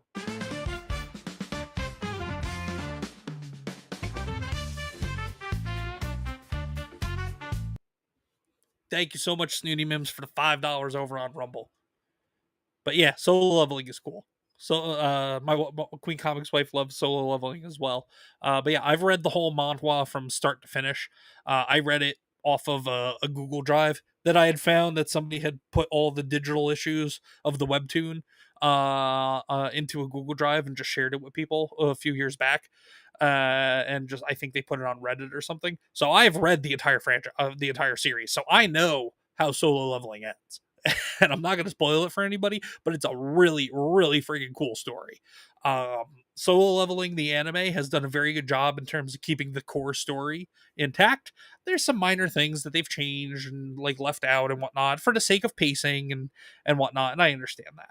But yeah, Solo Leveling is a solid, solid show on Crunchyroll, and an even better read if you read it. But let's get back over to this though. The Snooty Mims again. Thank you so much for the $5. But yeah, Image Comics news from the Fallout #1. This intrigues me. Now I'm not necessarily into horror stuff, but this definitely sounds interesting. Because it's got some military mystery going on behind it. Nuclear bomb test, basically. It almost sounds like there might be some Hills Have Eyes type of stuff going on, which might be cool. But I'm gonna pick this up definitely this week. So news from the Fallout #1 is 100% a pull list recommendation from me, ComixDad, this week.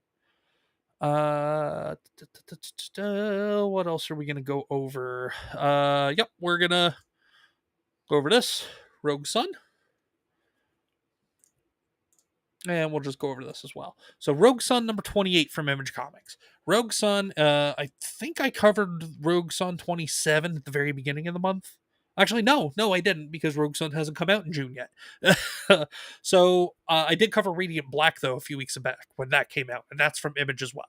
So for those of you who remember me discussing Radiant Black when it was coming out 2 or 3 weeks ago, Rogue Sun is another title that takes place in the same universe as Radiant Black. Radiant Black is more of like a sci-fi type of superhero, dealing with like alien robots and stuff like that. Rogue Sun is more of a supernatural superhero, dealing with spirits and ghosts and monsters and creatures from beyond and otherworldly entities in more of a supernatural sense. Rogue Sun is a really cool story. I've been enjoying it. I've been reading it for, I mean, this is issue 28, so it's been going for over 2 years. I got into Rogue Sun around issue 8, I think, or 9. So I've been reading Rogue Sun for a little over a year and a half.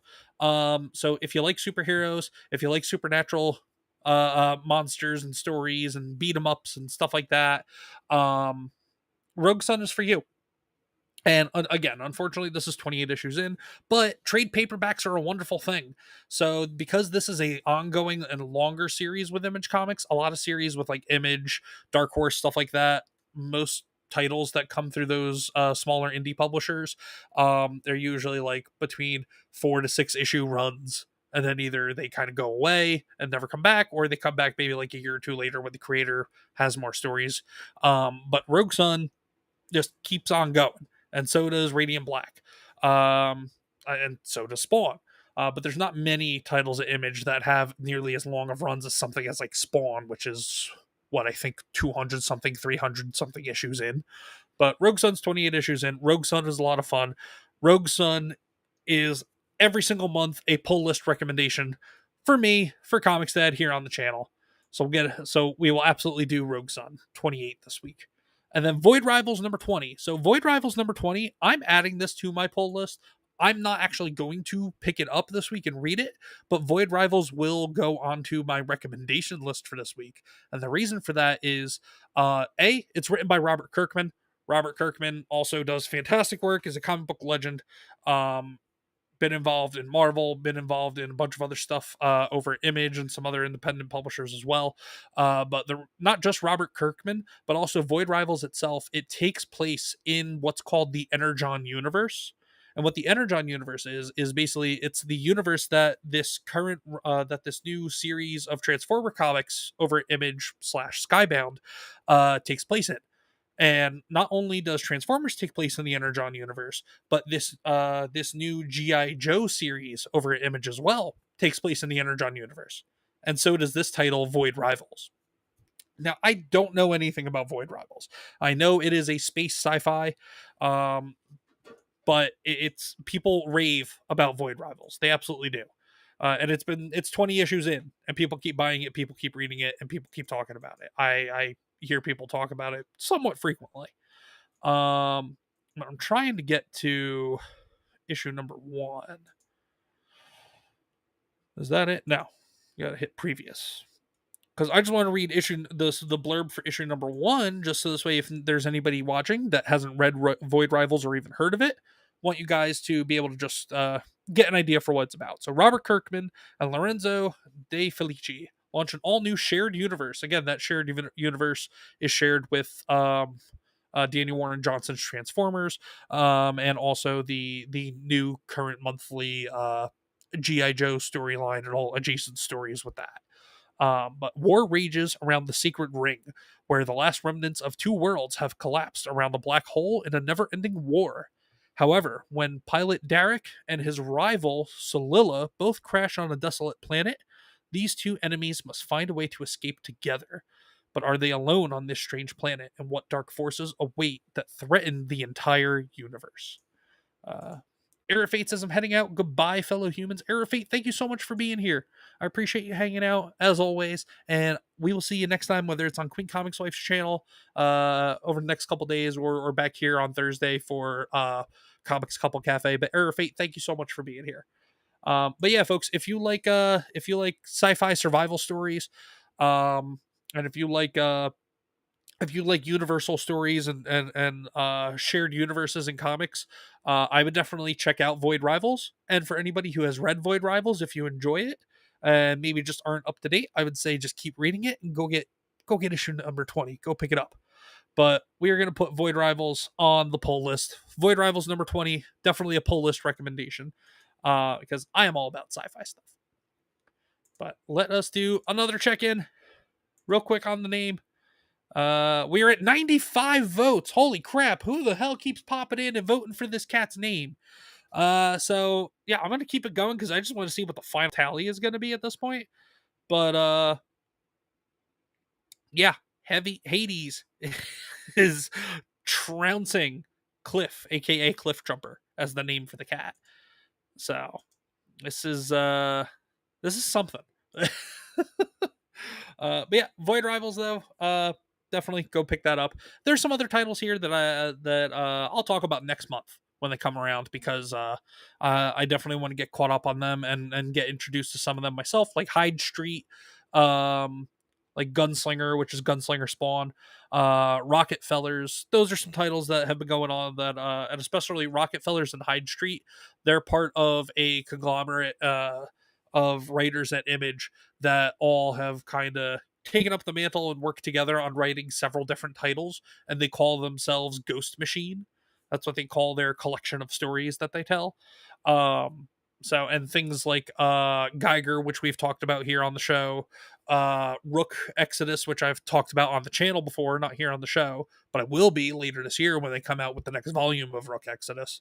But there's a whole bunch of good stuff being done at Image by the people behind the Energon universe, which is Transformers, Void Rivals, G.I. Joe, behind the Massive Verse, which is Rogue Sun and Radiant Black, and then also the people behind Ghost Machine, which is, as you see on the screen here, Hyde Street, Rocket Fellers, Geiger, Red Coat, Rook Exodus, a couple other titles I think that I'm just, Hornsby and Halo, might be one other title I'm forgetting off the top of my head. But Image is doing a lot of great stuff. And they definitely need to be more heavily recognized, and because these bigger projects in Image definitely go toe to toe with DC and Marvel. With that being said, our last publisher that we're going to be discussing tonight is indeed Marvel Comics. So Marvel Comics, as you guys all know, for those of you who have been here before and watched, I will almost never buy anything from Marvel, with the exception of one thing, and that is Ultimate Spider-Man. But let's start from the bottom. Any reprints of anything? No. Godzilla versus X-Men #1. Yeah, the Godzilla, the Alien, Predator, Godzilla, all those versus titles against the Avengers, X-Men, Spider-Man, stuff like that. They're all poorly written. All it is a cash grab and a gimmick, a marketing ploy. That's all that is. They're all terrible all the time. Current Amazing Spider-Man, well, both the current and the last Amazing Spider-Man, and I think even the one before that, in my opinion, have all been awful and garbage, doing Peter Parker and Spider-Man wrong.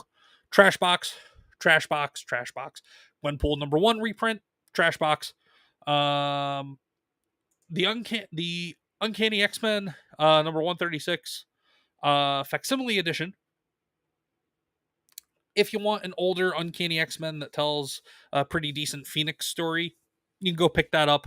Again, facsimile editions are basically reprints of older comics, but it is an exact one-to-one reprint where it'll have the exact same advertisements and everything in the comic. Ultimate Spider-Man number 16 reprints.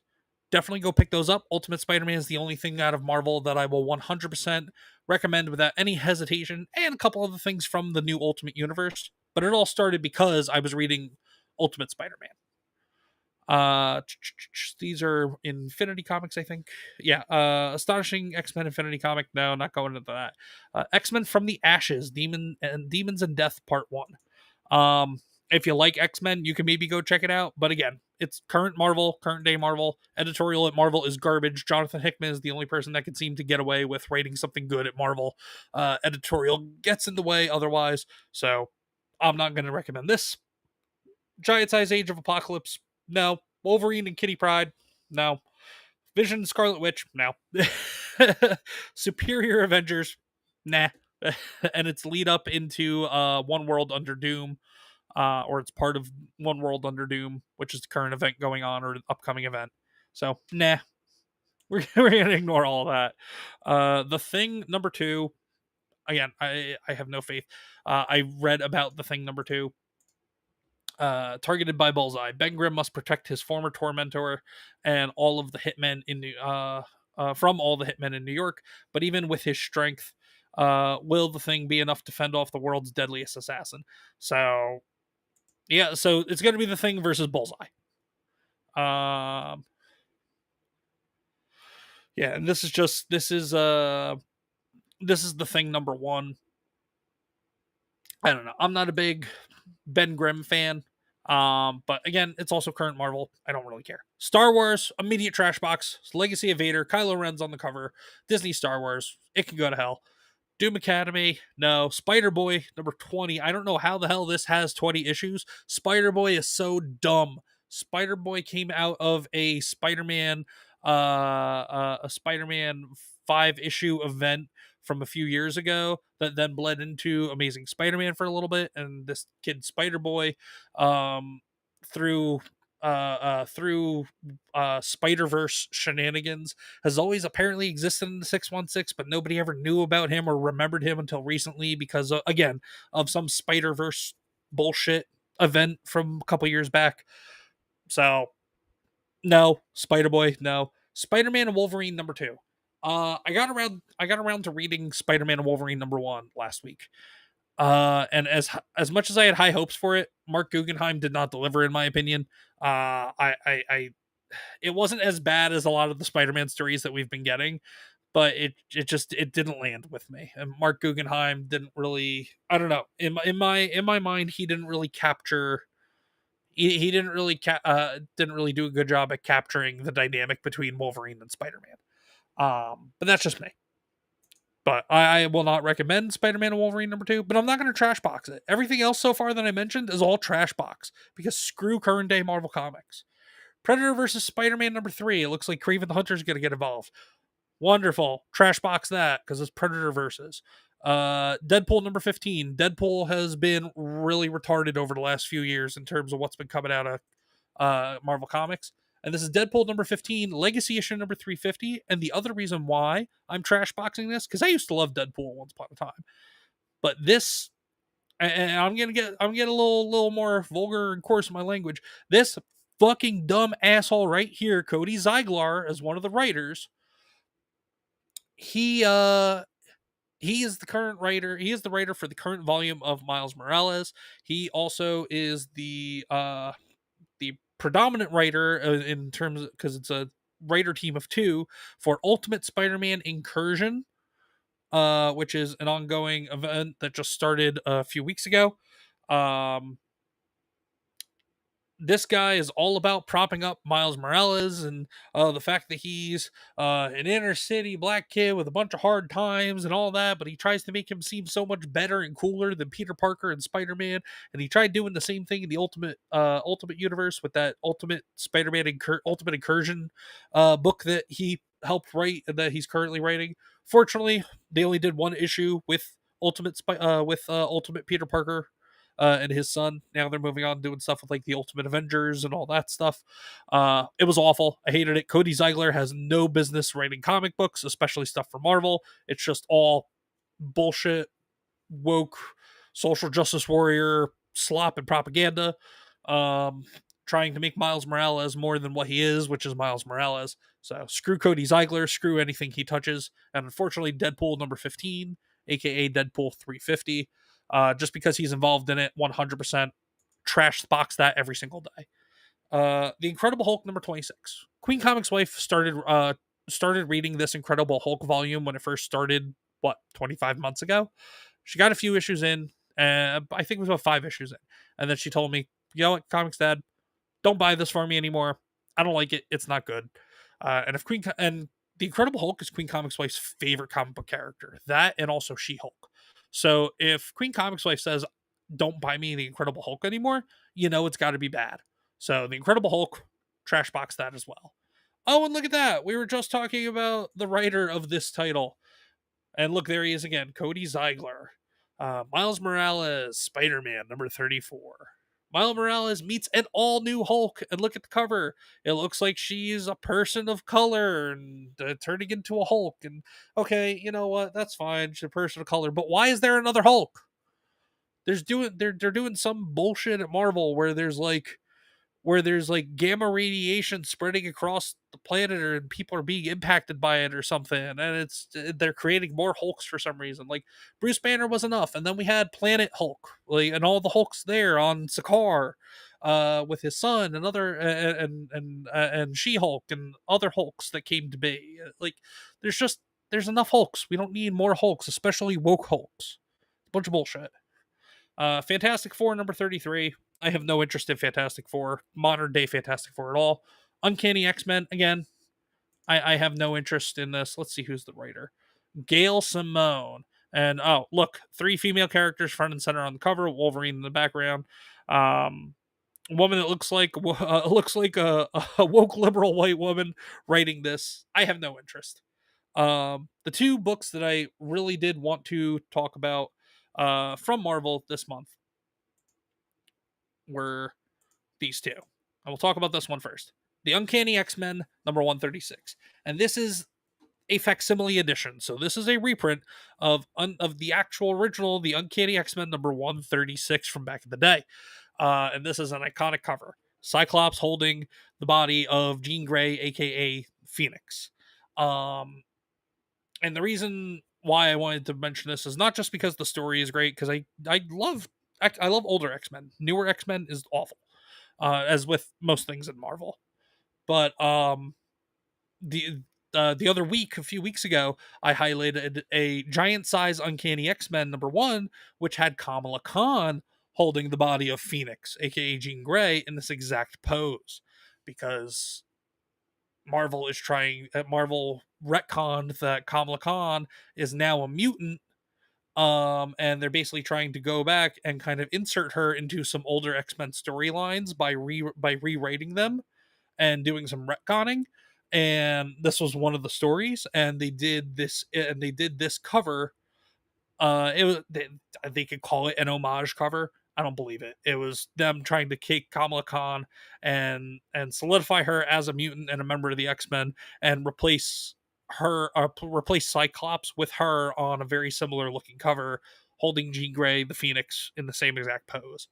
So, yeah, but for anybody that likes older traditional X-Men, the Uncanny X-Men as well, go pick up this facsimile edition. I'm actually going to be picking it up. This is this was a great X-Men story. Just for anybody who's not familiar with older Uncanny X-Men, the Dark Phoenix has defeated the X-Men, who remains with the power to oppose her. In a last-ditch effort, Professor X enters the fray. And it's a great story. It really is. And it's a John Byrne story. Chris Claremont involved as well. You have comic book legends that were originally involved in this story, probably 40 years ago, roughly at this point, give or take a few years. So the fact that they're reprinting yet another classic Marvel story, go out and grab this, because if you can't if you don't have, or if you're not fortunate enough to have the original copy of this, a facsimile edition is almost as good. But what we're going to look at now is our last book of the night, Ultimate Spider-Man number 18. Ultimate Spider-Man is the only good thing, only very good thing at Marvel Comics right now. Ultimate Wolverine is okay. The Ultimates, which is like Ultimate Avengers, it's pretty good. Ultimate Black Panther is trash. Ultimate X-Men, I haven't read Ultimate X-Men yet, but it all started with Ultimate Invasion, which was an event from like 2 years ago that Jonathan Hickman wrote. And then Jonathan Hickman is also the writer on Ultimate Spider-Man. Ultimate Spider-Man, month after month, is just fantastic writing, fantastic storytelling, and then great art also by Mark Cicchetto. Jonathan Hickman does a fantastic job in writing the story of Peter Parker in his 30s trying to figure out how to become Spider-Man. On the cover, you see two Spider-Men, and that black suit is his son, Richard Parker, in like a very sophisticated nanotech suit. And then we've got the Sinister Six involved. There's Kingpin story, Harry Osborn, aka the Green Goblin. That's right, he's the Green Goblin, not the Hobgoblin in this universe. It's well written, well thought out. It's the Spider-Man story that people have been wanting for 15 years, 20 years, and we're finally getting it. But unfortunately, I saw something the other day. I don't know how true it is, but I did see something the other day that Ultimate Spider-Man is going to be stopping after issue number 24. And it's very likely because Ultimate Spider-Man has been outselling Prime Universe Spider-Man stories for the last 18 months. And it's been outselling pretty much everything else from Marvel in the last 18 months. John Handler goes, we was Hulks and shit. And the Knob Goblin? No, John, not the Knob Goblin. But yes, so absolutely my absolute 100% most top rated recommendation for this week. If you're going to buy one comic book this week at all, it should be Ultimate Spider-Man number 18. But hopefully you guys will buy. Go out and support your local comic shops and buy pretty much all the recommendations from this week. But that is it for going through our recommendations. But because we are talking about a Spider-Man story and a Spider-Man title, there is one thing that I'd like to talk about, comic book related, Spider-Man related. For anybody who remembers the early 90s Spider-Man animated series, you'll recall that we got left with a cliffhanger at the end of the series. The series never actually truly ended. We had cliffhanger episode. Madam Web was involved. I haven't seen it in recent memory, so I can't recall the exact storyline. But it left us with questions and an unresolved story. It has been announced in the last week that Spider-Man 94 will be a 4-issue comic series that will finally resolve the cliffhanger of the 90s Spider-Man animated series, basically the unfinished story. I have it right here. The cover, it's a great nod to that 90s Spider-Man animated series art style. So just the cover alone, I am super excited about. But we also have J.M. DeMatteis, who is another comic book legend. He worked on Spider-Man way back when. He worked on Amazing Spider-Man, touched on it in the 80s. I think he even worked on some of the Spider-Man stuff in the 90s as well. But he's very familiar with Spider-Man, very familiar with Peter Parker. So hopefully we will get some fantastic stories to finish up the storyline from the very well-loved, well-watched, well-written Spider-Man animated series of the early 90s. Hey, Debbie from Australia says, "Good day, everyone. Good day, Debbie. How are you?" I hope you're doing well, Debbie. Thank you so much for being here. But yeah, this Spider-Man 94 number 1, when it comes time to talk about this on the poll list, it will 100% be a recommendation. Unfortunately, it's not coming out until September, but it's recent comic book news, so I did just want to talk about it. I'm very excited for it.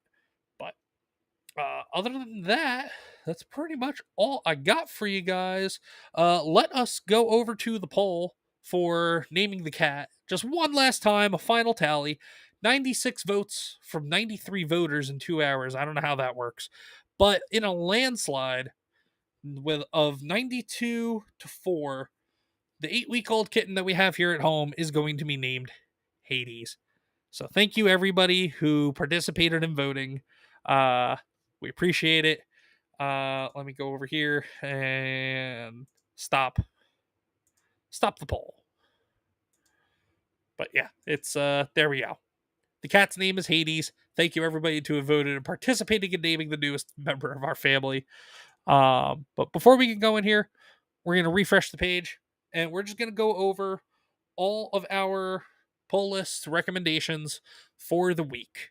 And remember, New Comic Book Day is on Wednesday. So don't forget to go out to your local comic book shops and pick up any of these books, any of these titles that we have recommended here tonight. So we will start up here at the top with reprints of Absolute Batman #1, Absolute Superman #1, Absolute Wonder Woman #1, all from DC Comics. And then new stories from DC that we're recommending is going to be Absolute Martian Manhunter #4, Absolute Wonder Woman #9, DC and Sonic the Hedgehog #4, as well as New History of DC #1, or New History of the DC Universe #1. We're recommending that as well. Now we're going to go through just in order for the rest of these.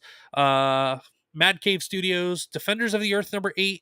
I don't know too much about it, but if you like more old school superhero titles and vintage superhero titles, this has or stories. I mean, this has a vintage superhero type of feel to it, like a 50s to 70s or 60s to 80s superhero style. So go ahead and pick that up if you're interested in it. Don't forget your briefcase #1 by Mad Cave Studios. This is about basically the story of if what would happen if a 10-year-old boy came across the nuclear football. So yeah, pretty interesting concept. But we'll do that as well. The Pale Knight #2 from Mad Cave Studios is also on our recommended list this week. Out of Dark Horse Comics, I believe we only had 2 from Dark Horse. Yeah, we have Huck, Big Bad World #2, written by Mark Miller. That is absolutely a recommendation. I read #1. I enjoyed it. I look forward to picking up #2 this week. And then this is interesting. This is kind of a buyer beware recommendation. Tramps of the Apocalypse #1. I'm not going to say I recommend this, just based on the summary that we read earlier. It was it could go one way or the other. It could be a really fun book, or it could be a really agonizing cringe book. So if you guys want to go check it out before I have a chance to report back to you on Wednesday, or if you want to go check it out on Wednesday, but before I have a chance to report back to you on the book, go ahead. But I'm going to be at least flipping through the first few pages at my local comic shop when I go there and I'll if they have it, I'll check out the first few pages. Out of Image, we have the 3rd printing of Lost Fantasy #1. Definitely, I read Lost Fantasy #1 when it first came out last month, last month. Really cool story, setting up a really cool universe. Hopefully, it's going to be a long series, an ongoing series from Image, not just a 4 or 5 or 6 issue miniseries. Moonshine Bigfoot, go check it on out if you like Sasquatch hunters and Dukes of Hazzard and Smokey and the Bandit type of stuff and moonshining. Go check that out. News from the Fallout #1. Go check that out if you like basically kind of like Hills Have Eyes type of stuff. This seems like it's gonna be just based on the blurb. And also some mystery behind it as well, involving the military and nuclear testing in the 60s and whatnot. So go ahead and check that out. Rogue Sun #28. If you like superheroes, if you like supernatural creatures and entities and stuff like that, go check this out as well. Sleep #2. So if you like horror murder mysteries, if you like the concept of Dr. Jekyll and Mr. Hyde or multiple personality disorder, stuff like that, go check this out. Ultra Mega out of Image Comics. If you've read Ultra Mega in the past few years and you like Ultra Mega, or if you like kaiju stories, or if you like the Ultraman franchise and kaiju beat 'em ups, go check this series out as well. I mean, Ultra Mega #9. This is going to be the final issue of the title. But who knows? Maybe you just go pick this up on a whim, you like it, and then you go hunt the rest of the other back issues at a later date. Void Rivals number 20. You like space, sci-fi, survival stories and mysteries. Go check that out as well. Down here from Dark Horse, we have The Witcher, The Bear and the Butterfly number 2. If you like Witcher stories, go check that out if you like The Witcher. We have VR Troopers number 1. If you like Power Rangers, if you like Super Sentai, if you remember VR Troopers from the early 90s or the mid 90s, go check this out. Go pick this up. It should be a fun read. I'm excited. I'm excited for it. I'm gonna go pick it up as well. The Uncanny X-Men Facsimile Edition number 136.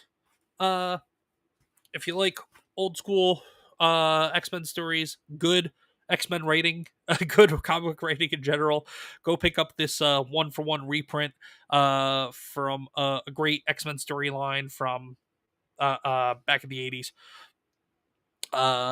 Ultimate Spider-Man number 18.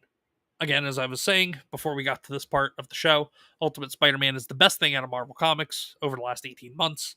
And it's the best thing out of Marvel Comics over the last decade, in my opinion, if not longer. Definitely go check it out. But yeah. And I will leave... I guess I'll leave this up here on the screen. Planet Shan-Chan says, hey guys, hey Planet Shan-Chan, how are you? I hope you're doing well. Thank you so much for hopping in. Yeah, like Blackthorn said, hey Shan, just in time for the end of the show. Yeah, we're at the end of the show here, Shan. But there will always be another one. You'll catch another one, don't worry. But that is the show, though, everybody. I hope you all enjoyed this episode of the Pull List. I hope you all at least found one title that you want to get out there and go check out this week at your local comic shops for New Comic Book Day, which is every Wednesday. And also, again, thank you to everybody who voted in naming the new 8-week-old kitten that we just got yesterday. But yeah, guys, if you have any questions about any upcoming titles or anything, feel free to let me know. I am not a comic book encyclopedic expert or anything like that. I enjoy reading good stories and fun stories and enjoying cool comic book art and all that stuff. But yeah, guys, it's been a little over 2 hours. Oh, Snooty Mims, again, thank you so much. If you're still here and watching, thank you again so much for the $5 donation over on Rumble from earlier.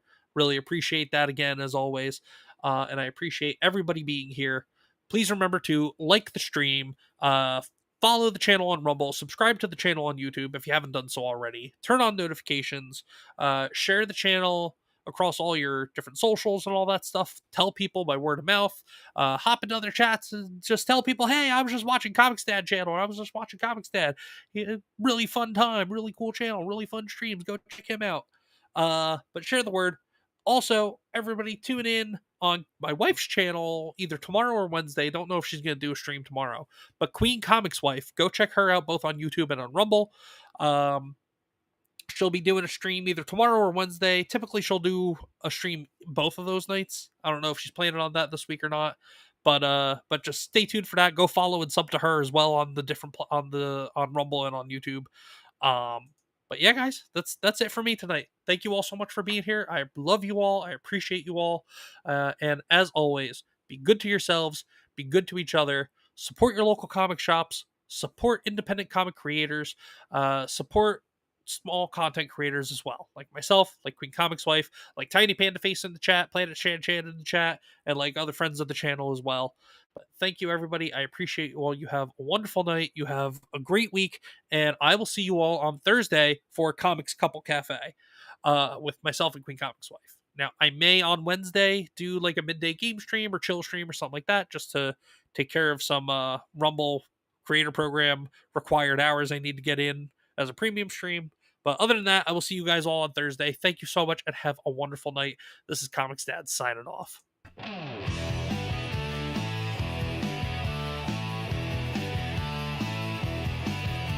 Assemble true believers, it's time for the show. ComixDad's in the house with the books you should know. He's flipping through pages, the good and the bad. Superhero showdowns and villains gone mad. With a wink and a grin, he's your comic book guy. So grab your pull list, let's take this ride. It's the pull list, here we go. ComixDad.